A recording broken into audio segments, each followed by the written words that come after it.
It has been a very legal week this week. I don't know, it seems like a lot of the videos that I've been doing this past week have all dealt with things on the legal side. It's been very, very interesting, but a lot of legal things have happened. And oh boy, we just have another one ready, just ripe for the plucking. And it's a big one. It's one that I really didn't see coming, but it has to do with everybody's favorite brand in the world, Apple. Yes, the Big Apple. Where's my phone? Where's my phone with my notes? Where is my phone? Oh, it's right there. One of the most interesting aspects of this case, I think, is that this isn't just some random bimbo trying to sue Apple, claiming that they wronged them the wrong way. No. This is the United States government. Yet again, the United States government back at it with another legal battle, taking on two big apples. First TikTok, and now we're taking on Apple. But this one is one that actually makes sense. Funny enough, I learned about this in college. I didn't even look this up. I learned about this from my professor in the class that I'm probably currently failing, but that's besides the point. And this entire thing is based off of antitrust laws. So basically what the government is currently claiming is that Apple is currently in the middle of a monopoly and is not giving good trade to the rest of their consumers or the rest of the competition. You see, the Antitrust Act is a very funny law in this country, in this capitalist society. And basically the way that it works is that it doesn't allow any company to form a monopoly, which basically means that it can't have total control of the market. So in cases where it starts to look like that, then they're forced to then break up their company or their assets in some sort of way to make sure that they don't have that kind of all-powerful hold on the market. And yeah, Apple's definitely doing that. Now you might be thinking, how is Apple doing this incredible monopoly thing? How are they doing it?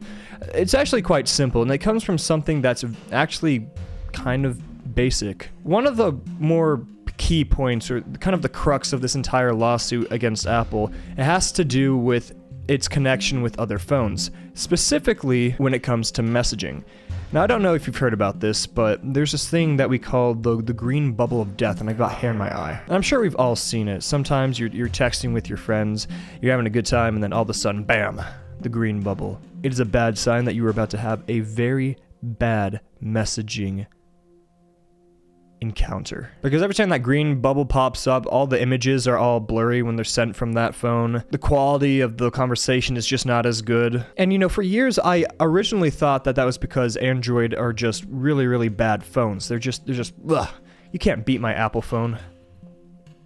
That is not the case. You see, the reason why those messages are so crappy actually has nothing to do with Androids or any other phone that's not Apple. It is actually Apple and their texting system that is causing all these problems to happen. The reason being is because there's actually a way to make the conversation between different phones much more smooth. It is a technology and a software system that has existed for years now, but Apple never bothered to install it. They're installing it now, but more out of hey, the government wants you to, and not oh, let's make our product good. Apparently there were also encryption problems when it came to conversations, so whenever you were having a conversation with Apple and you were on another device, that was not secure. It was information that could have easily been taken, which I didn't even know until looking into this case.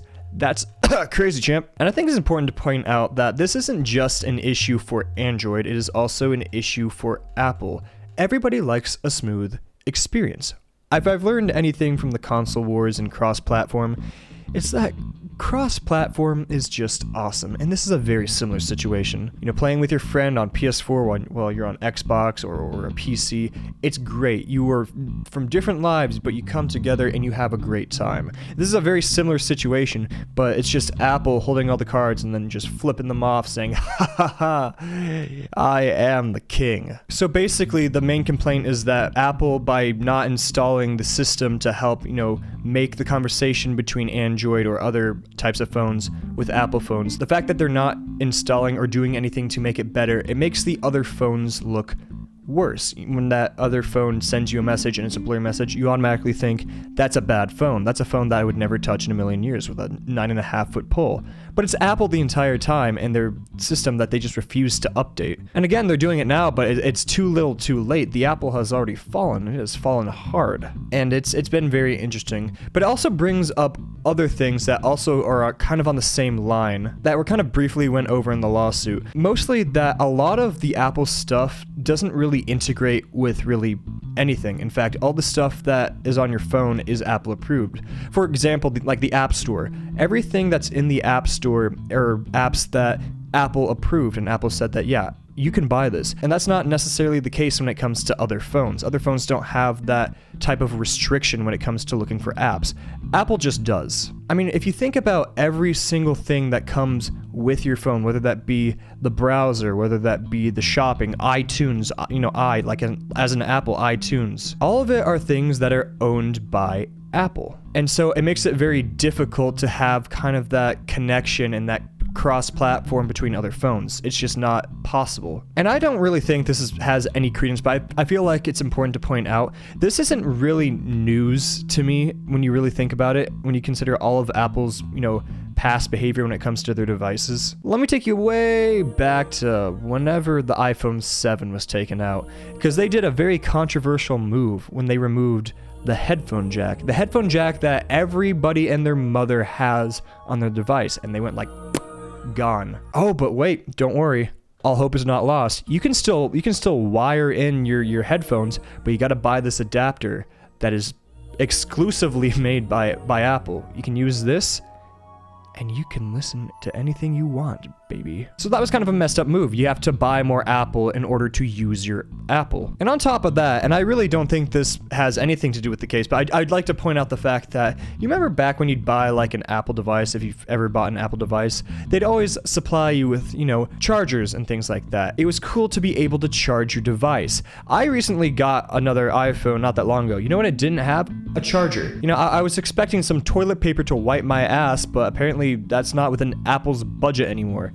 That was a side rant. I don't think it has anything to do with this case. But regardless though, back to the iPhone 7, I feel like that kinda does show Apple's intentions, just trying to get rid of anything that has to deal with remotely any other product and making it exclusively Apple products. And that's a more physical, version of that, but it's much more prudent and much more prevalent when you think about the fact that my alarm's going off, and also thinking about the fact that a lot of the software and the apps on your phone are exclusively Apple. And this entire lawsuit is specifically for the smartphone market, which seems to be where all of the problems with Apple are currently residing, especially when it comes to, that cross-platform, whatever you want to call it. All in all, it's just a very interesting situation, and I do feel like that this is going to be a good thing that's going to happen, both for, obviously the market in general, because, stocks and stuff like that. I love money. You love money. Who doesn't love money?